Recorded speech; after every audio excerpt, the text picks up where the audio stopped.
Hello दोस्तों, कैसे हो? मैं रमेश चौधरी स्वागत करता हूं आप सभी का क्यूरियस एकेडमी के ऑनलाइन प्लेटफॉर्म पर, जिसमें आज हम बात करेंगे पैरामेडिकल फील्ड में एक डिप्लोमा कोर्स डीआरटी के अंदर क्या सिलेबस रहता है। फर्स्ट ईयर और सेकंड ईयर दोनों का अपन पूरा डिटेल में सिलेबस देखने वाले हैं और इसमें आपको किस तरह से पढ़ना होता है और जो डीआरटी के फर्स्ट ईयर और सेकंड ईयर में किस तरह के एग्जाम होता है आपके और उसमें किस तरह के क्वेश्चन पूछे जाते हैं और आपको किस तरह से तैयारी करनी है, इन सारी चीजों के बारे में आप आज अपन इस वीडियो के अंदर डिटेल में बातचीत करने वाले हैं। सबसे पहले देखते हैं डीआरटी फर्स्ट ईयर का सिलेबस उसमें क्या है और फिर सेकंड ईयर के बारे में बात करेंगे। सबसे पहले बात करते हैं डीआरटी कोर्स के अंदर क्या होता है, कितने साल का ड्यूरेशन होता है, वो सारी चीजें देखते हैं और क्या बनते हैं आप।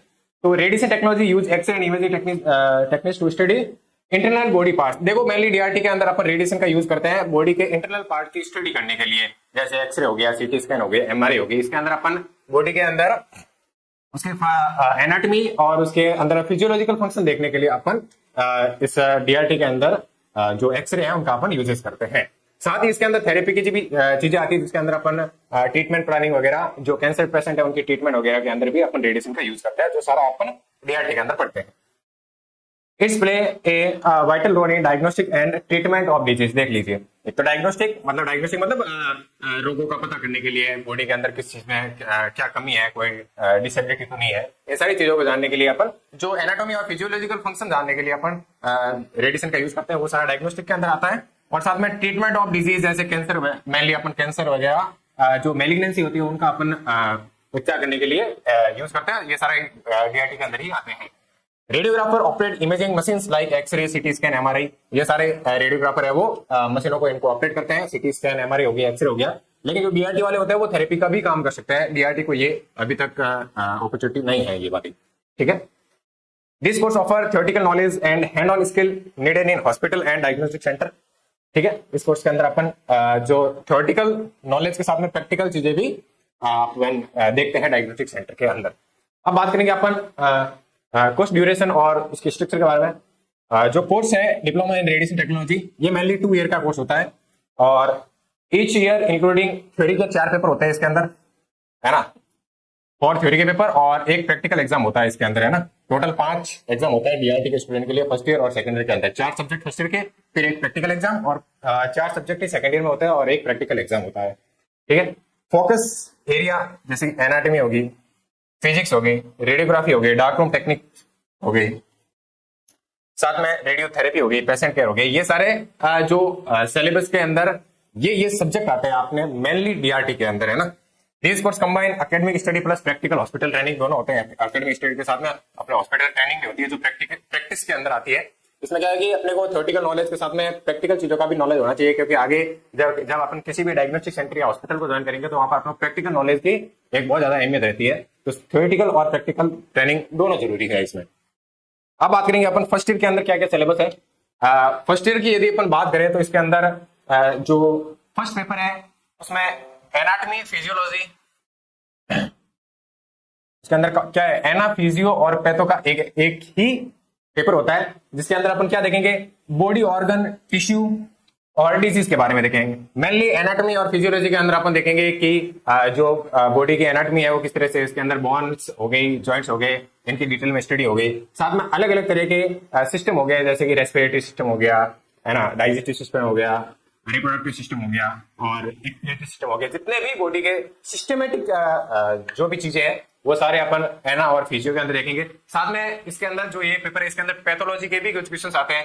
पैथोलॉजी जैसे कि एनीमिया, ल्यूकेमिया, कैंसर हो गया, ये जो पैथोलॉजी के सब्जेक्ट है इनके भी इस फर्स्ट पेपर के अंदर क्वेश्चन आते हैं। जनरली एना और फिजियो के ज्यादा क्वेश्चन आते हैं, पैथो का एक आध क्वेश्चन आ जाता है कभी कभी, है ना। इसके अंदर जितने भी सिस्टम है, बॉडी के सिस्टम है, उन सारों के बारे में अपन बात करते हैं इस सब्जेक्ट के अंदर। और साथ ही स्ट्रक्चर पार्ट हो गया बॉडी का, बॉडी की एनाटॉमी हो गई, बोन हो गई, जॉइंट हो गई, इन सारी चीजों के बारे में, बोन का किस तरह से फॉर्मेशन होता है, ऑसिफिकेशन होता है, इन सारी चीजों के बारे में इस सब्जेक्ट के अंदर पूछा जाता है। फिर बात करेंगे रेडियोलॉजिकल फिजिक्स, है ना। रेडियोलॉजिकल फिजिक्स जिसके अंदर basic electricity, magnetism and X-ray production. देखो जो यहाँ पर जो रेडियोलॉजिकल फिजिक्स है, ये जो अपने 12th की और 11th की फिजिक्स है उससे थोड़ा रेडिएशन टाइप एक और फिजिक्स आ जाती है। मतलब रेडिएशन का किस तरह से प्रोडक्शन होता है, रेडिएशन किस तरह से आगे काम करती है ना। तो इन सारी चीजों के बारे में इस सब्जेक्ट में बताया गया है। लेकिन इसमें जनरल फिजिक्स भी है जो आपने 11th 12th में पढ़ी है फिजिक्स, जैसे मैग्नेटिज्म हो गया, इलेक्ट्रिसिटी हो गया, ओम्स लॉ वगैरह, ये सारी चीजें भी इसमें पूछी जाती है। वर्क, पावर, एनर्जी वगैरह, मैग्नेटिज्म हो गया, ये सारी चीजें भी जनरल फिजिक्स है वो भी इसके अंदर पूछी जाती है। और साथ में कुछ रेडिएशन रिलेटेड भी चीजें इस सब्जेक्ट के अंदर है, मतलब एक्सरे का किस तरह से प्रोडक्शन हो गया, ये सारी चीजें भी इस रेडियोलॉजिकल फिजिक्स सब्जेक्ट के अंदर आपके आती हैं। फिर थर्ड पेपर है रेडियोग्राफी। रेडियोग्राफी के दो पेपर होते हैं, एक फर्स्ट ईयर के अंदर और एक सेकंड ईयर के अंदर। फर्स्ट ईयर में जो जनरल रेडियोग्राफी है वो आता है, जिसके अंदर एक्सरे इमेजिंग ऑफ स्कल हो गया, चेस्ट हो गया, लिम्स हो गया, एब्डोमेन हो गया, स्पाइन हो गया। मतलब अपन ये सारा जनरली एक्सरे की पोजीशनिंग है ना, मतलब यदि आपको चेस्ट का एक्सरे करना है तो किस किस तरीके से अपन चेस्ट का एक्सरे कर सकते हैं, कौन कौन सी पोजीशन होती है, मतलब हर एक पार्ट की 5-6 व्यू होता है, जिस तरह से अपन अलग अलग तरीके से उन व्यू से अपन उनकी इमेज निकाल सकते हैं।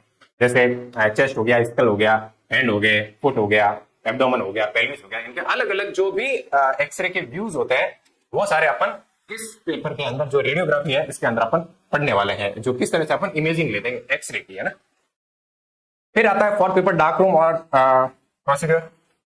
डार्क रूम एक फिल्म प्रोसेसिंग रूम होता है, जिसके अंदर मेनली अपन जो एक्सरे करने के बाद में जो फिल्म होती है उसको किस तरह से प्रोसेस करते हैं, ताकि जो एक रेडियोग्राफी फिल्म है उसके ऊपर इमेज किस तरह से आती है, ये सारा एक प्रोसेसर होता है, एक डार्क रूम होता है, उसके अंदर ये सारी चीजें होती है। तो क्या होता है डार्क रूम, उसके अंदर कौन कौन से इक्विपमेंट होते हैं, किस तरह से फिल्म की प्रोसेसिंग होती है, ये सारी चीजें अपन इस डार्क रूम और फिल्म प्रोसीड्यूर के अंदर देखते हैं। इसमें देखो फिल्म प्रोसेसिंग हो गया, image quality, dark room safety, ये सारी चीजें अपन इस डार्क रूम वाले सब्जेक्ट के अंदर देखते हैं। तो ये 4 सब्जेक्ट डीआरटी फर्स्ट ईयर के अंदर आते हैं।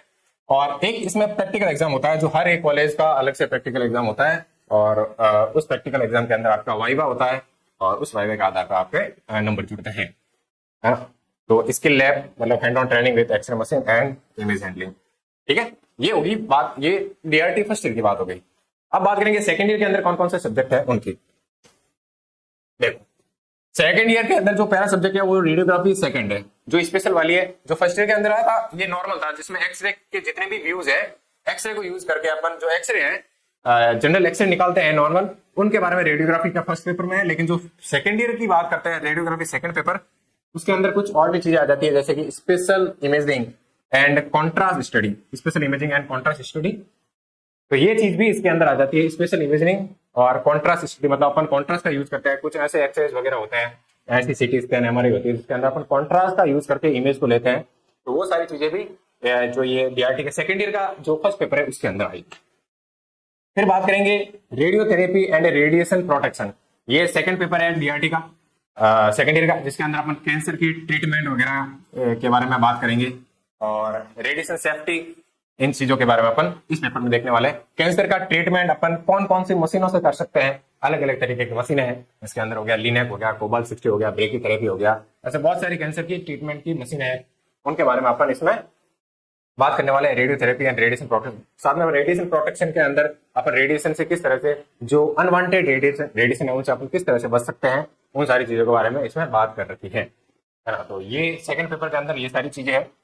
फिर जो थर्ड पेपर है उसमें रिसेंट एडवांसेस का पेपर है रेडियोग्राफी के अंदर, जिसके अंदर जनरली अपन CT scan, MRI, ultrasound, PET scan और डिजिटल रेडियोग्राफी, मतलब डीआर और सीआर दो अलग अलग रेडियोग्राफी होती है, उनके बारे में अपन जो थर्ड पेपर है इसके अंदर पढ़ते हैं। सीटी स्कैन के क्या क्या कंपोनेंट होता है, इसका प्रिंसिपल क्या होता है, किस तरह से सीटी स्कैन काम करती है, इसके क्या क्या एडवांटेज है, क्या क्या इसके डिसएडवांटेज है, इन सारी चीजों के बारे में अपन इस पेपर में पढ़ने वाला है। सीटी स्कैन हो गया, एमआरआई होगी, अल्ट्रासाउंड होगी, एक पेट स्कैन होता है, पेट सीटी या पेट स्कैन बोल सकते हैं अपन उसको, वो हो गया। डीआर और सीआर अलग अलग दो एक्सरे की मशीनें हैं, उनके बारे में अपन जो थर्ड पेपर है इसके अंदर पूरी डिटेल में स्टडी करते हैं।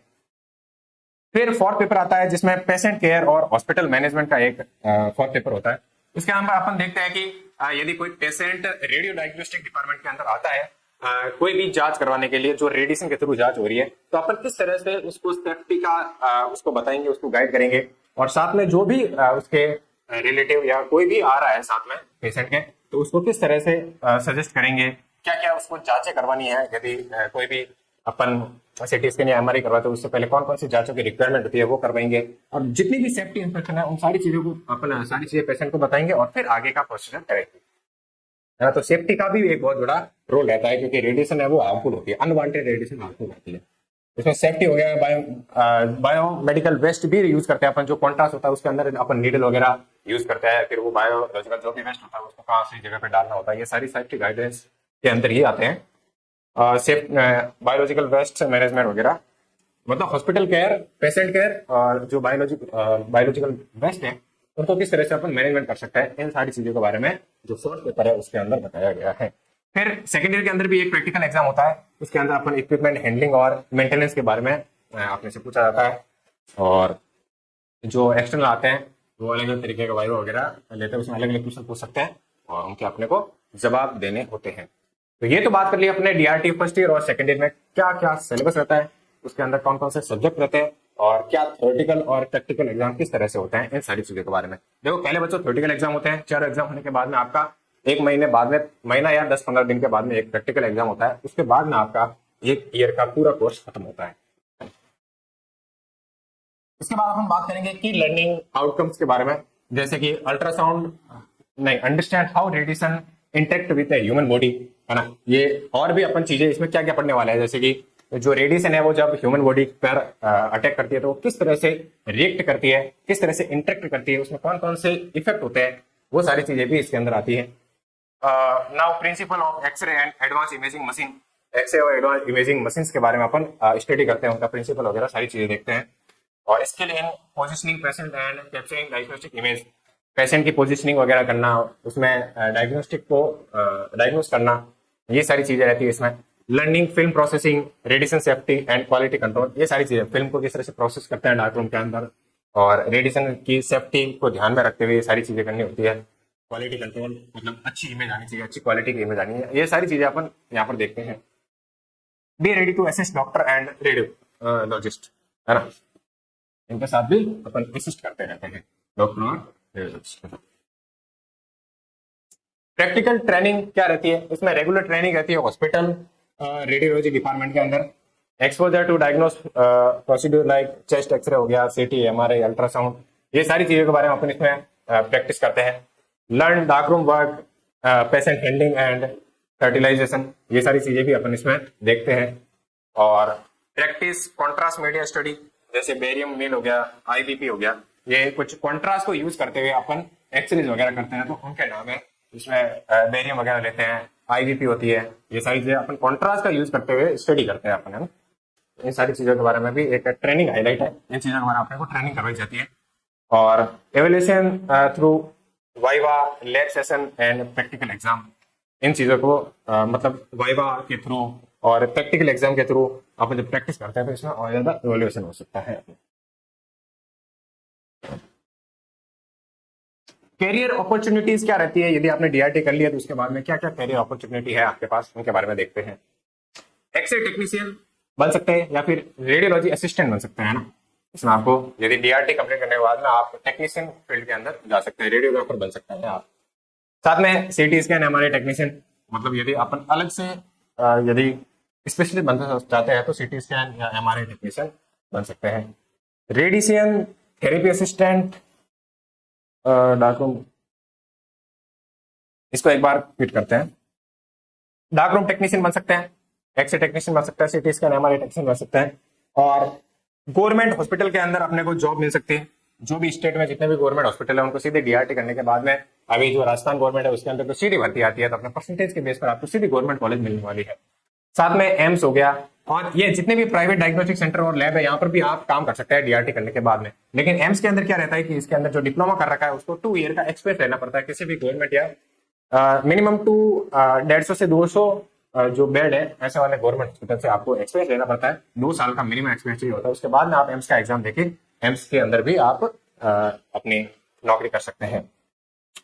Then pursue BSc in radiology and imaging technology, DRT करने के बाद आप बैचलर डिग्री भी कर सकते हैं। डीआरटी करने के बाद यदि आप बैचलर डिग्री में एडमिशन लेना चाहते हैं तो आप बैचलर की सीधे सेकंड ईयर में एडमिशन ले सकते हैं, है ना। तो डीआरटी 2 साल करने के बाद में आप सीधा बीआरटी के सेकंड ईयर में करके, सेकंड ईयर थर्ड ईयर करके 4 साल में आप डिग्री और डिप्लोमा दोनों ले सकते हैं। ये भी आपको एक अपॉर्चुनिटी रहती है। यदि जिसको बैचलर डिग्री करनी है तो वो डीआरटी के 2 साल करने के बाद में सीधा बैचलर डिग्री के अंदर एडमिशन ले सकता है, और सेकंड ईयर से शुरू होगी फिर वहां पे सेकंड ईयर और थर्ड ईयर, मतलब 2 साल की बैचलर और 2 साल की ही डिप्लोमा, तो 4 साल में दोनों हो जाएंगे आप।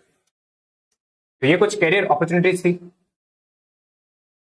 Final message, why choose this field, आपको ये फील्ड क्यों चूज करनी चाहिए। Respected and stable health care career है इसके अंदर, है ना। आप एक डायग्नोस्टिक सेंटर पे काम करेंगे, हॉस्पिटल के अंदर सीटी स्कैन एमआरआई को हैंडलिंग करेंगे, तो एक रिस्पेक्टेड जॉब है ये, है ना, और अच्छा करियर है इसके अंदर। Evolving with modern imaging technologies, है ना, बहुत मॉडर्न मशीनों के साथ में आप काम करने वाले हो, इसमें भी एक अलग ही इंटरेस्ट रहेगा आपके। High demand across hospital and diagnostic centre, है ना। अभी जो ये फील्ड है रेडिएशन, जो डीआरटी वाली डिप्लोमा रेडिएशन टेक्नीशियन की फील्ड, मतलब मार्केट के अंदर रेडिएशन टेक्नीशियन की अभी बहुत ज्यादा डिमांड है ना। हर जगह पर नए नए प्राइवेट डायग्नोस्टिक सेंटर खुल रहे हैं, तो गवर्नमेंट के अलावा भी यदि किसी को गवर्नमेंट जॉब नहीं लग रही है तो प्राइवेट सेक्टर में अच्छी खासी सैलरी अर्न कर सकता है इस फील्ड में, क्योंकि हर जगह, हर स्टेट, हर सिटी के अंदर बहुत ज्यादा रिक्वायरमेंट है रेडिएशन टेक्नीशियन की, तो आप प्राइवेट फील्ड के अंदर भी अच्छा खासा अर्न कर सकते हैं, है ना। और serve humanity by detecting disease early, है ना। एक तरह से देखा जाए तो आप भलाई का काम ही कर रहे हैं ना, रोगों की जांच करके मरीज को उसके इलाज में अपन सहायता कर रहे हैं, तो ये एक अच्छी बात है ना। तो अपन एक ह्यूमैनिटी का काम करते हैं। Perfect for student who love science technology and helping other, है ना। आप किसी दूसरों की सहायता करना चाहते हैं, जो भी बीमार है, पीड़ित है, उनकी आप सहायता करना चाहते हैं अपने एक्सपीरियंस से, तो इससे अच्छी बात तो क्या ही होगी अपने लिए, है ना। तो ये कुछ फाइनल मैसेज है आपके लिए। थैंक यू बच्चों, ये था DRT diploma in radiation technology course का कंप्लीट सिलेबस। अब बच्चों इसमें देखो मेन बात ये आती है कि आपने डीआरटी में एडमिशन ले लिया, आपने कोर्स भी देख लिया, अब बात आती है कि तैयारी कहाँ से करें, है ना। कुछ ऐसे जगह मिल जाए जहां पर सारा कोर्स एकदम अच्छे से डिटेल में पढ़ा रखा हो, साथ में एक्सपीरियंस टीचर आपको अच्छे से गाइड करे, और किस तरह से एग्जाम पैटर्न आता है, उस एग्जाम पैटर्न में आपको किस तरह से क्वेश्चन करने होते हैं, ये सारी चीजें की मन में आती है कि जब भी एडमिशन ले लिया तो ये सारी चीजें कहाँ से करें। तो बच्चों किरोसा अकेडमी के ऊपर अभी हम लेके आ रहे हैं एक डीआरटी का कंप्लीट बैच, फर्स्ट ईयर और सेकंड ईयर का, जिसके अंदर अपन डिटेल में पूरी हर एक सब्जेक्ट को पूरा डिटेल में पढ़ाने वाले हैं। साथ ही जो प्रीवियस ईयर में जितने भी क्वेश्चन आ रखे हैं, जितने भी एग्जाम पैटर्न है, जो प्रीवियस ईयर के जितने भी पेपर है, उन सारों को अपन इसी बैच के अंदर पूरा डिटेल में करवाने वाले हैं। और साथ में अपन ये भी बताएंगे कि आगे जो एग्जाम हो रहे हैं उसके अंदर कौन से क्वेश्चन आने की प्रोबेबिलिटी सबसे ज्यादा रहेगी और किस तरह का एग्जाम पैटर्न रह सकता है। इन सारी चीजों के बारे में अपन डीआरटी कोर्स के अंदर बताने वाले हैं, जो किरोसा अकेडमी पर जल्द ही लॉन्च होने वाला है। तो बच्चों आप जो भी बच्चे डीआरटी कर रहे हैं वो एक बार इस कोर्स को जरूर इनरोल करना, और आपकी स्टडी में एक बहुत ही अच्छा बूस्ट मिलने वाला है, तो आप जरूर ट्राई करना। मिलते हैं बच्चों इसी तरह अगले किसी इन्फॉर्मेटिव वीडियो में, तब तक के लिए धन्यवाद।